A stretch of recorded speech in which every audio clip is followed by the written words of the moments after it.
Hello students, how are you? I am Aditi Jain and I am teaching economics class 12th. And today we are going to do a very easy chapter of unit 3, that is production function.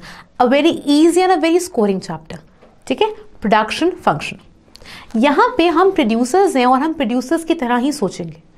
अब production में एक चीज़ बहुत important होती है जो आप बचपन से पढ़ते आए हो, IPO, that is input, processing and output. Input, processing and output. Since हम production नहीं पढ़ रहे हैं यहाँ पे तो हम processing की बात नहीं करेंगे, लेकिन हम input की and output की बात करेंगे. Production function is basically the functional relationship. Production function is the functional relationship. कौन सा relationship? Functional relationship between inputs and outputs. दोबारा से, production function is the functional relationship between inputs and output. जैसे अगर हम बोले कि मैंने 5 मीटर कपड़े में 3 शर्ट्स बनाई, तो इनका क्या रेशो है, इनका क्या प्रपोर्शन है, that is production function. The functional relationship between inputs and outputs is what is production function. ठीक है, चलिए. अब इनपुट्स जो होते हैं वो दो तरह के होते हैं. एक होते हैं जी हमारे वेरिएबल इनपुट्स और एक होते हैं हमारे फिक्स्ड इनपुट्स. एक होते हैं हमारे वेरिएबल इनपुट्स और एक कौन से होते हैं? Fixed inputs. Variable inputs as the name suggest वो इनपुट्स होते हैं जो चेंज हो सकते हैं. द फैक्टर्स ऑफ प्रोडक्शन या द फैक्टर्स या द इनपुट, मैंने अभी एक वर्ड यूज किया, factors of production. Factors of production का मतलब होता है वो चीजें जो प्रोडक्शन प्रोसेस में हेल्प कर रही हैं. क्योंकि हम जब प्रोड्यूस करते हैं सिर्फ रॉ मटेरियल यूज नहीं होता, there are many other factors that contribute to the production process. तो हर वो चीज जो प्रोडक्शन प्रोसेस में हेल्प कर रही है उसको बोलते हैं फैक्टर्स ऑफ प्रोडक्शन. ठीक है. तो इनपुट्स दो तरह के होते हैं, variable and fixed. Variable inputs जो होते हैं वो चेंज हो सकते हैं with change in level of output. अगर मेरे को 3 शर्ट्स बनानी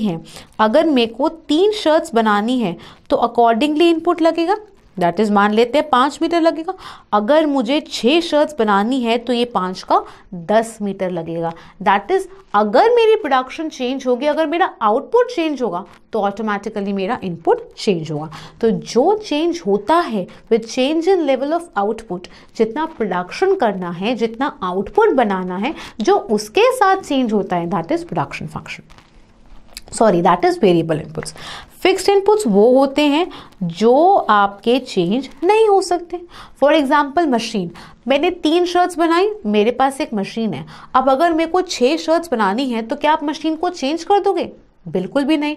हम मशीन को चेंज नहीं करेंगे एक शॉर्ट रन प्रोडक्शन के लिए. अभी शॉर्ट रन क्या है, अभी 2 मिनट में इसको हम समझ लेते हैं. जो फैक्टर्स आपके चेंज नहीं होते with change in level of output, जो फैक्टर्स आपके चेंज नहीं होते, जो फिक्स रहते हैं, जो कांस्टेंट रहते हैं with change in level of output, उसको हम बोलते हैं फिक्स फैक्टर्स. तो अब तक हमें इतनी बात समझ में आई कि what is production function. Production function is basically the functional relationship between input and output. क्या रिश्ता है, क्या प्रपोर्शन है, क्या रिलेशनशिप है इनपुट्स का और आउटपुट्स का, that is production function. And जो मेरे इनपुट्स होते हैं वो 2 तरह के होते हैं. One is fixed inputs, one is variable inputs. Fixed inputs वो जो चेंज नहीं हो सकते, वेरिएबल इनपुट्स वो जो चेंज हो सकते हैं. ठीक है, चलिए. अभी मैंने बोला था हमारे शॉर्ट रन, हमारी प्रोडक्शन जो होती है वो 2 तरह की होती है. एक प्रोडक्शन होती है शॉर्ट रन में और एक प्रोडक्शन होती है लॉन्ग रन में. Short run production basically 4 to 6 months कह सकते हो and long run production more than a year. Short run production में ही 2 तरह के फैक्टर्स होते हैं, एक वेरिएबल और फिक्स्ड. क्योंकि शॉर्ट रन में मैं कुछ चीज़ों को बार बार चेंज नहीं कर सकती. ठीक है, तो शॉर्ट रन में 2 तरह के इनपुट्स होते हैं, वेरिएबल इनपुट्स और फिक्स्ड इनपुट्स। लेकिन लॉन्ग रन में तो हम सब कुछ चेंज कर सकते हैं, अपना स्केल ऑफ प्रोडक्शन चेंज कर सकते हैं। लॉन्ग रन में तो अगर हम देखें अपनी मशीन्स तक चेंज कर सकते हैं। तो लॉन्ग रन में सिर्फ और सिर्फ होता है वेरिएबल इनपुट्स।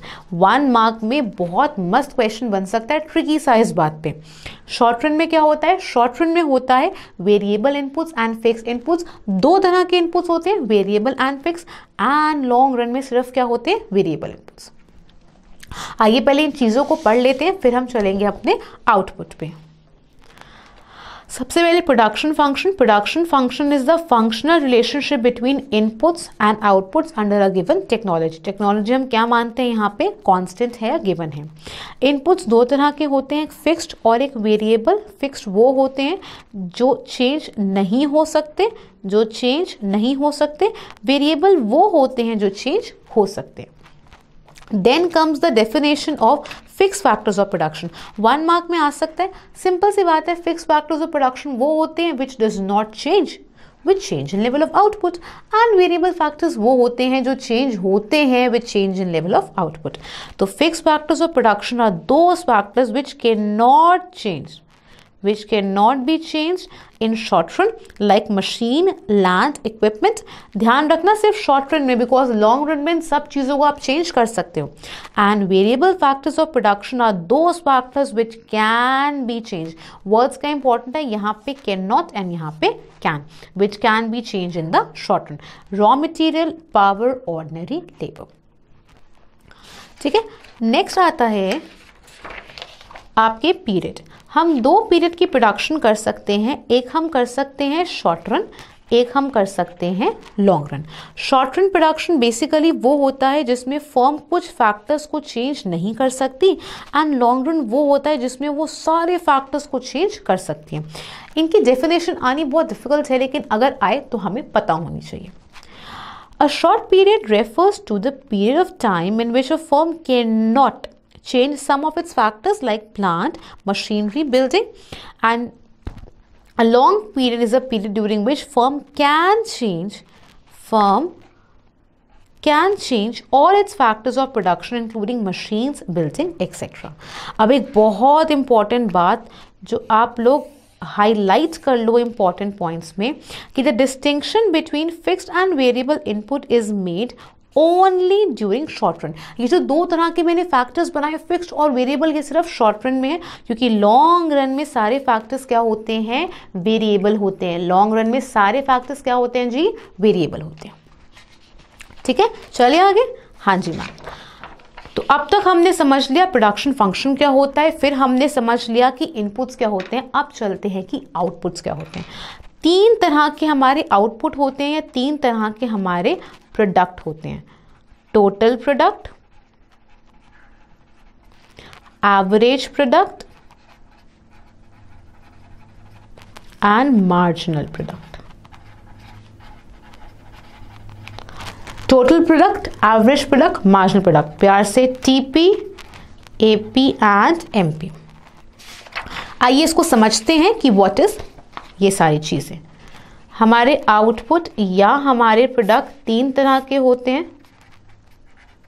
टोटल प्रोडक्ट, प्यार से इसको बोलते हैं TP, average product,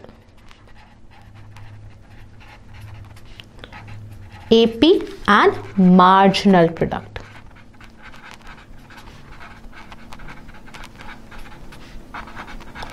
MP, total product, average product and marginal product. चलिए पहले इनकी डेफिनेशंस को गेस करते हैं। अब एक बात बताओ, टोटल प्रोडक्ट नाम से पता लग रहा है total, that is total production.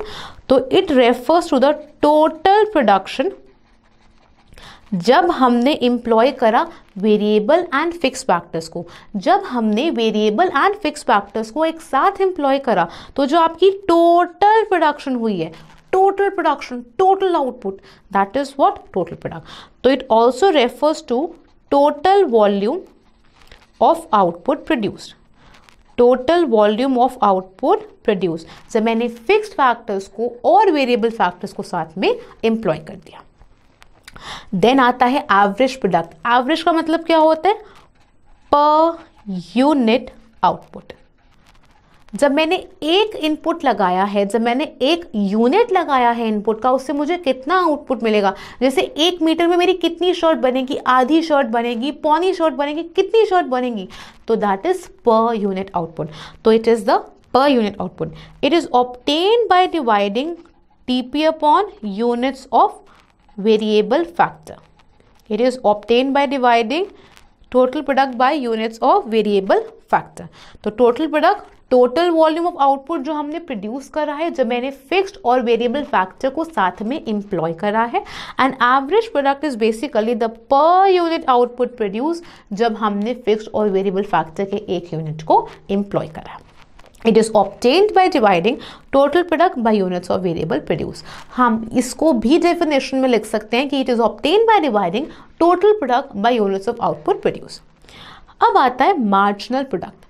Marginal का मतलब क्या होता है? Marginal का मतलब होता है additional. Marginal का मतलब क्या होता है? Additional. It is the additional output produced. It is the additional output produce जब हमने एक और यूनिट ऑफ इनपुट एम्प्लॉय करा। It is the addition to total product, या फिर it is the additional output produce when हमने employ करा more units of variable factor. मैंने सिर्फ more units of variable factor क्यों बोला? क्योंकि मेरे फिक्स फैक्टर्स तो चेंज नहीं हो सकते, सिर्फ वेरिएबल फैक्टर चेंज होते हैं। तो what is MP? MP is the additional output या एडिशन टू टोटल प्रोडक्ट जब हमने एक और यूनिट ऑफ वेरिएबल फैक्टर को एम्प्लॉय करा। ठीक है, एंड इसका अगर हम फॉर्मूला देखें तो MP is equals to TPN minus TPN minus 1। अब एक सीक्रेट बताऊं, इसको इतना दिमाग लगाने की जरूरत नहीं है। TPN को हम बोलेंगे नीचे वाला माइनस ऊपर वाला। मैम ये क्या है? बेटा अभी हम जब स्केड्यूल्स पे चलेंगे तो अपने आप समझ में आ जाएगा। एक बार इसका प्लीज ओवरव्यू लेते हैं। 3 तरह के आउटपुट होते हैं, total product, average product and marginal product. Total product as the name suggest refers to total volume of output. Total volume of output जो हमने प्रोड्यूस करा है जब मैंने वेरिएबल और फिक्स्ड फैक्टर्स को साथ में एम्प्लॉय करा है। Average product is the per unit output हमने जो प्रोड्यूस करा by employing a unit of variable factor. It is also obtained by dividing total product by units of variable factor. And marginal product, marginal का मतलब होता है additional. It is the additional output या फिर it is the addition to total product when हमने एक और unit of variable factor को employ करा है। आइए इन सब की definitions पढ़ते हैं, फिर हम आगे चलते हैं।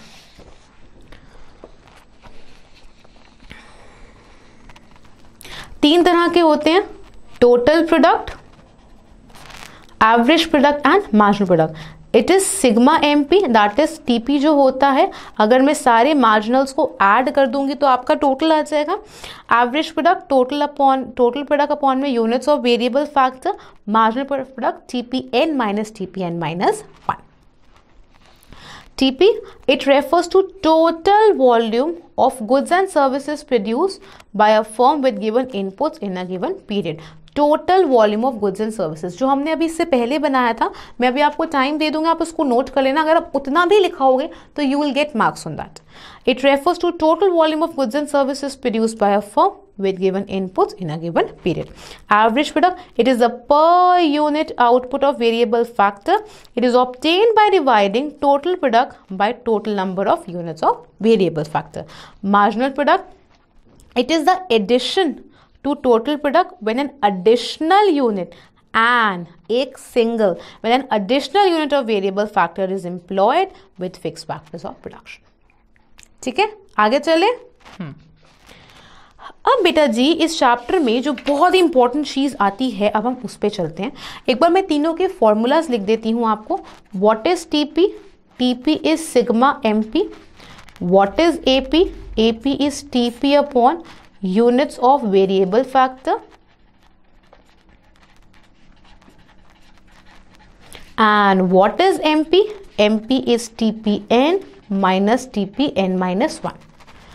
अब एक काम करते हैं, हम पढ़ते हैं एक स्केड्यूल। मैंने यहां पे लिया units of variable factor,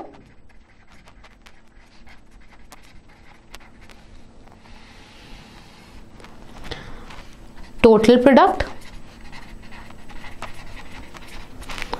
average product marginal product.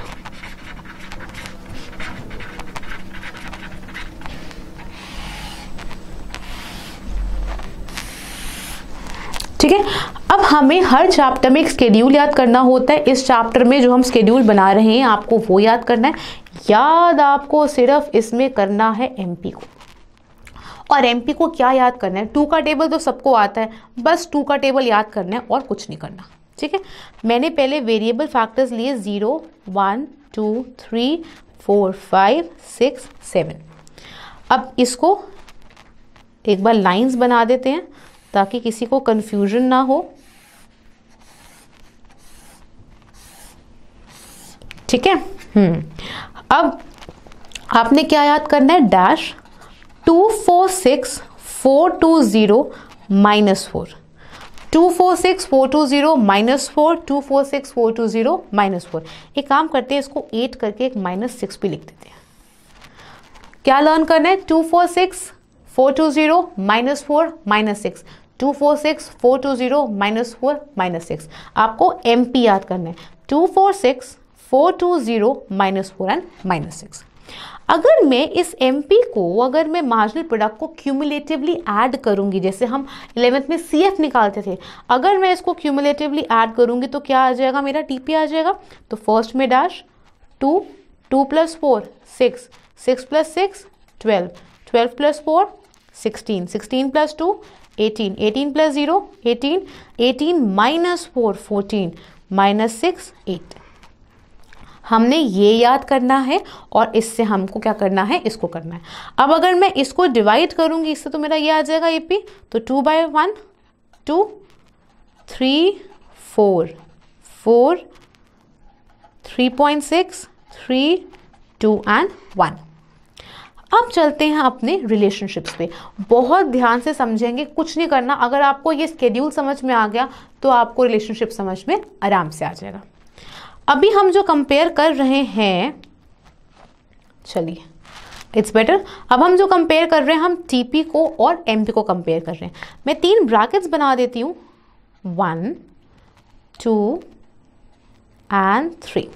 ये 3 स्टेजेस हैं या 3 लेवल्स हैं जिससे हम मार्जिनल प्रोडक्ट का और टोटल प्रोडक्ट का क्या देखेंगे? रिलेशनशिप देखेंगे।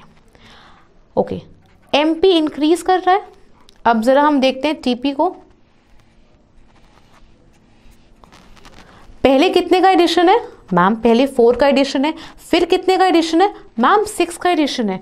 मतलब पहले 4 का फिर 6 का। जब तक एमपी बढ़ रहा है, जब तक एमपी बढ़ रहा है, टीपी इंक्रीज कर रहा है एट अ इंक्रीजिंग रेट। जब तक एमपी बढ़ रहा है, जब तक एमपी बढ़ रहा है, टीपी बढ़ रहा है, लेकिन एट अ इंक्रीजिंग रेट। जब आपका एमपी फॉल कर रहा है, अब आपका एमपी फॉल कर गया, टीपी अब भी बढ़ रहा है, टीपी अब भी बढ़ रहा है। अब कितने का एडिशन है? 4 का। फिर कितने का एडिशन है? 2 का। 12 से 16 पे गए तो 4 का एडिशन है, एंड 16 से 18 पे गए तो कितने का? 2 का एडिशन है। और एमपी यहाँ पे फॉल हो रहा है। तो जब एमपी फॉल होगा, टीपी तब भी बढ़ेगा, लेकिन एक डिमिनिशिंग रेट से, लेकिन एक डिमिनिशिंग रेट से। जब तक एमपी इंक्रीज कर रहा है, टीपी बढ़ेगा इंक्रीजिंग रेट से। जब तक एमपी इंक्रीज कर रहा है, टीपी बढ़ेगा इंक्रीजिंग रेट से। जैसे ही एमपी फॉल करेगा, टीपी तब भी बढ़ेगा, लेकिन एक डिमिनिशिंग रेट से। अब यहाँ पे आपका एमपी जो है वो 0 है, और अगर मैं यहाँ पे देखूँ तो आपकी हाईएस्ट वैल्यू कितनी है? 18। क्या 18 से ऊपर कोई वैल्यू है? नहीं मैम, 18 आपकी हाईएस्ट वैल्यू है, 18 से ऊपर कोई वैल्यू नहीं है। तो जब एमपी आपका 0 है तो टीपी अपने मैक्सिमम पॉइंट पे है। जब एमपी 0 है तो टीपी क्या है बेटा जी? मैक्सिमम पॉइंट पे है। और जैसे ही एमपी नेगेटिव गया, टीपी क्या हो गया? फॉल हो गया। TP starts falling. अगर ये चीज समझ में आ गई ना तो एग्जाम में 6 मार्क्स आपकी जेब में बहुत आराम से। इस पूरे चैप्टर में जो मेन कोर चीज है वो यही है। जब तक एमपी इंक्रीज कर रहा है, जब तक एमपी इंक्रीज कर रहा है, टीपी बढ़ेगा, लेकिन एक वेरी गुड इंक्रीजिंग रेट पे। पहले 4 का एडिशन, फिर 6 का एडिशन। जब आपका एमपी डिक्रीज कर रहा है, टीपी तब भी बढ़ेगा, लेकिन एक डिमिनिशिंग रेट से। यहाँ पे 4 का एडिशन, फिर टू का एडिशन। जब आपका MP 0 है तो TP अपने मैक्सिमम पॉइंट पे है, जब आपका MP 0 है तो TP अपने मैक्सिमम पॉइंट पे है, और जैसे ही आपका MP नेगेटिव गया TP स्टार्ट्स फॉलिंग। एक बार और करें, चलिए। 2 4 6 4 2 0 -4 -6 हमने इसको लिखा यहाँ पे, एंड देन हमने इसको सिग्मा क्यूमुलेटिवली ऐड करा, इसका सिग्मा किया तो क्या आ गया मेरे पास, TP आ गया। जब तक MP बढ़ रहा है TP बढ़ेगा, वेरी गुड, इंक्रीजिंग रेट से। जब आपका MP फॉल हो रहा है TP तब भी बढ़ेगा, लेकिन एक वेरी गुड डिमिनिशिंग रेट से। जब आपका MP 0 है तो TP अपने मैक्सिमम पॉइंट पे, एंड जैसे ही आपका MP नेगेटिव गया TP स्टार्ट्स फॉलिंग। यहां तक क्लियर हुआ?